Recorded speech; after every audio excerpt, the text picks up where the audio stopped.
The deprivation of religion. Many people think God measures goodness like the yearbook staff committee. They believe God is only focusing on the best dressed or the best looking and the best overall. That negative way of thinking will lead people to believe that depriving themselves of someone or something makes them special.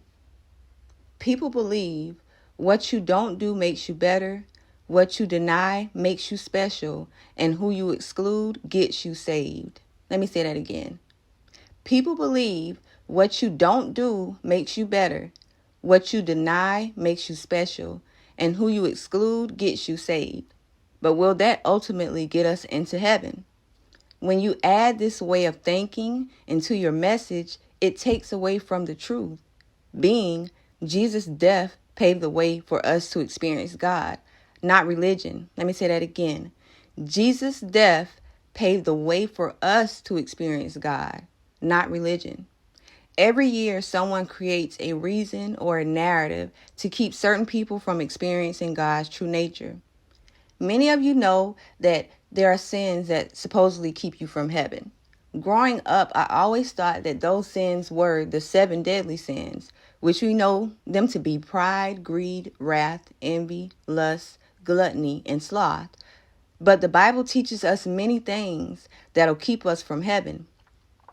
It leads you to believe the only way to get to heaven is by becoming a Christian. Yes, people, the Bible teaches you how to be a good Christian, not a good person. It teaches you that you have to think, believe, and act the way a Christian would to experience the Christian God. You would also have to be of Jewish descent to experience the God of Israel. And you would have to go back in time, literally, to experience the God of Moses. You would literally have to be one of those particular people led out of Egypt for that to be true and for it to be about you. The God who created this universe can't be the God of these religions.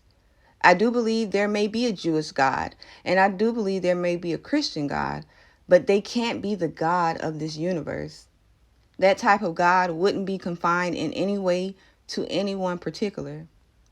When you hear people who don't believe in God say things like, if there is a God, why isn't he making himself known? It's because maybe we've been praying to the wrong God.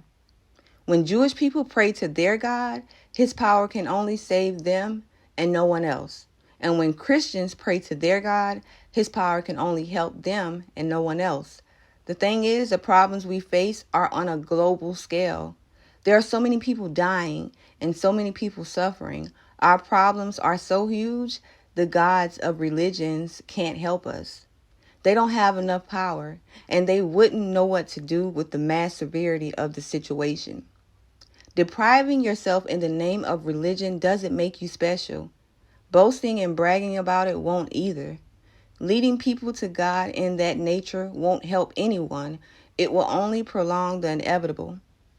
If your love of God solely revolves around him saving some and killing many, is that truly genuine, heartfelt love?